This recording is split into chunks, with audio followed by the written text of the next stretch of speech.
So first, some basic elements about Syria. Long, long ago, over 10,000 years ago, people started agriculture in the Fertile Crescent. And literally since that time, people have been living there in various civilizations ever since. So one of the things that makes Syria perhaps a little bit different than other countries you might see is that it's very diverse. Or I should say it was, until very recently, very diverse.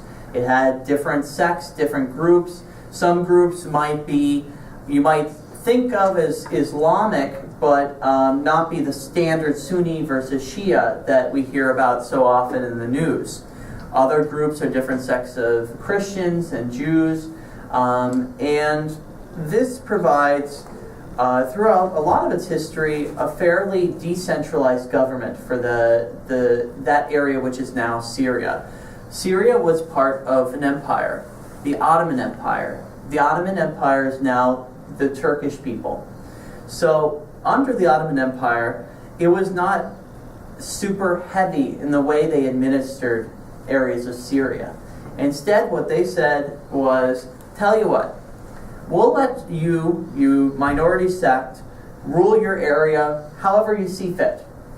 But in exchange, you got to pay us a tribute, or essentially a tax. And through this, you had all this diversity that pretty much just stayed put. It lasted through these years. Another group, by the way, that's there are the Kurds.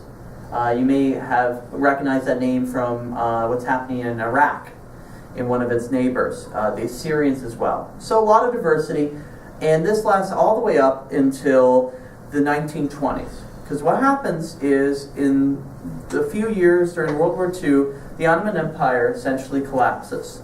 It had already been weakened for a really long time, and at this point it collapses, and the French and the British are just so nice they decide to take over Syria, along with most of the Middle East.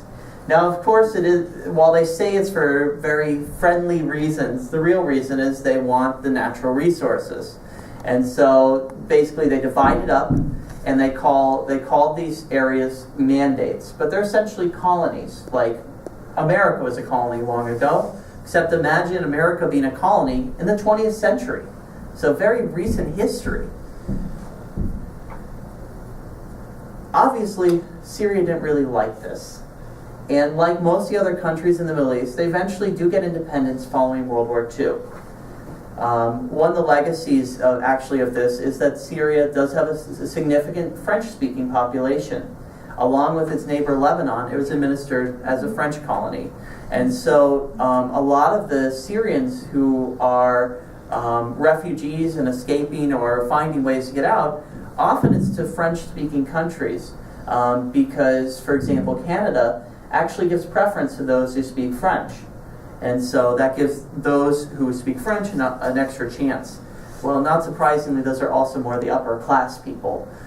So you have a lot of the upper class leaving because of the current problems, and a lot of the middle and lower class having a lot more trouble with this situation. Now, we get up to the 1960s and we have a situation where no one really has good control of the country. You have politician after politician after politician getting control, being elected in a semi-democratic fashion, though actually Syria was mostly socialist. They started what's called the Ba'athist Party. They have these different political coalitions, and they continuously fail. They don't last very long. And this goes on from independence all the way until 1970. That's when a young military officer takes over the government and everything changes. His name was Hafez al-Assad.